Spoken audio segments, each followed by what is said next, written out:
আসসালামু আলাইকুম ওয়া রাহমাতুল্লাহি ওয়া বারাকাতুহু। সবাই কেমন আছেন? আশা করি আল্লাহর রহমতে সবাই অনেক ভালো আছেন। আমার ডিজাইন ইউটিউব চ্যানেলের পক্ষ থেকে আমি আবু তালহা রয়েছি আপনাদের সাথে। চলে আসলাম আরও একটি মাদ্রাসার লোগো ডিজাইন নিয়ে। তবে এই ডিজাইনটিতে আপনারা নিজেদের মতো করে পরিবর্তন করতে পারবেন, আর সে কারণেই আমি আপনাদের জন্য তৈরি করে রেখেছি একটি পিএলপি ফাইল। আর এই পিএলপি ফাইলটির ডাউনলোড লিঙ্ক ভিডিওর ডেসক্রিপশন বক্সে দেওয়া থাকবে। আর এই পিএলপি ফাইলটি ডাউনলোড করার জন্য আপনাদের প্রয়োজন পড়বে 6টি পাসওয়ার্ড, আর সেই পাসওয়ার্ডগুলো ভিডিওর বাঁদিকে কিছুক্ষণ পর দেখানো হবে। তাই সম্পূর্ণ ভিডিওটি মনোযোগ সহকারে দেখুন, কোনো রকম স্কিপ না করে। তাহলে চলুন ভিডিও শুরু করা যাক।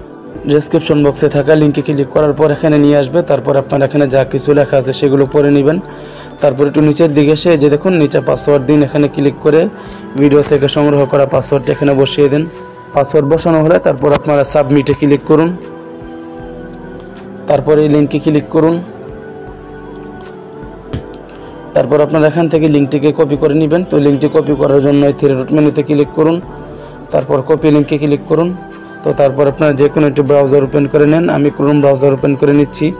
তো তারপর আপনারা সার্চ অপশানে লিঙ্কটাকে পেস্ট করে দেন। তারপরে সার্চ করুন। তারপর আপনারা ডাউনলোড অপশানে ক্লিক করুন।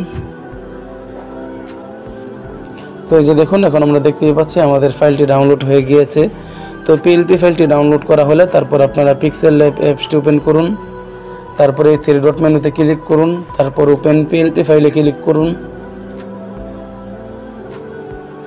তারপর পিএলপি এখানে ক্লিক করুন। তো তারপর আপনারা আপনাদের ডাউনলোডকৃত পিএলপি ফাইলটি যে ফোল্ডারে ডাউনলোড করেছেন সেই ফোল্ডারে গিয়ে ফাইলটি খুঁজে বের করুন। তো এই যে দেখুন আমার ফাইলটি এখানে এসে গেছে। তো আপনারা ফাইলটিতে ক্লিক করুন। তারপর ওপেন অ্যান্ড্রয়েডে ক্লিক করুন। তারপর ওকে ক্লিক করুন। তারপর ব্যাকে ক্লিক করুন। তো এই যে দেখুন এখন আমরা দেখতেই পাচ্ছি আমাদের ডাউনলোডকৃত পিএলপি ফাইলটি এখানে এসে গেছে। তো এখন এই ফাইলে থাকা প্রত্যেকটা লেয়ার দেখার জন্য এখানে ক্লিক করুন। তো এই যে দেখুন আমি আপনাদের সুবিধার্থে এখানে প্রত্যেকটা লেয়ার আলাদা করে দিয়ে রেখেছি। তো আপনারা দেখতেই পাচ্ছেন। তো এখন আমরা দেখব কীভাবে আপনারা এই ফাইলে থাকা লেখাগুলি পরিবর্তন করবেন। তো সেজন্য আপনারা যেই লেখাটা পরিবর্তন করতে চান সেই লেখাটার উপর ডাবল টাচ করুন।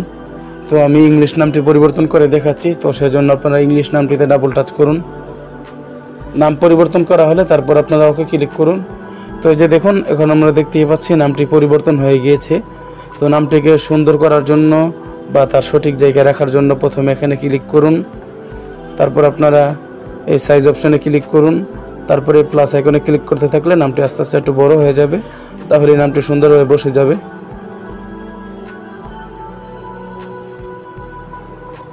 তো এই যে দেখুন এখন আমরা নামটি খুব সুন্দরভাবে পরিবর্তন করে নিয়েছি বা সুন্দরভাবে বসিয়ে নিয়েছি।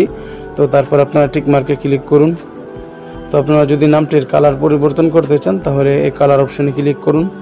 তারপর আপনারা এখান থেকে আপনাদের পছন্দ অনুযায়ী কালার সিলেক্ট করে নিতে পারেন। তো আমি আপাতত সাদা কালার দিয়ে সিলেক্ট করে নিচ্ছি। তো তারপর আপনারা টিক মার্কে ক্লিক করুন। তো আপনারা সেমভাবে করে ফাইলে থাকা অন্য লেখাগুলি পরিবর্তন করতে পারবেন এবং সেগুলির কালার পরিবর্তন করতে পারবেন। তো সব কিছু করা কমপ্লিট করা হলে এখন এই পিকটিকে ডাউনলোড করার জন্য এই শেয়ার অপশানে ক্লিক করুন। তারপর আপনারা সেভ টু গ্যালারিতে ক্লিক করুন। তো পিকটি ডাউনলোড করা হলে এখন আমরা গ্যালারি থেকে দেখব পিকটি কেমন হয়েছে বা কতটা ক্লিয়ার হয়েছে।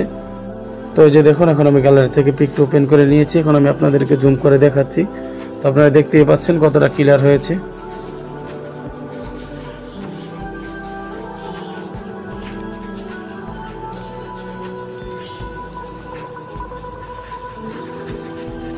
আজ তাহলে পর্যন্তই। ভিডিওটি কেমন লাগলো অবশ্যই কমেন্ট করে জানাবেন।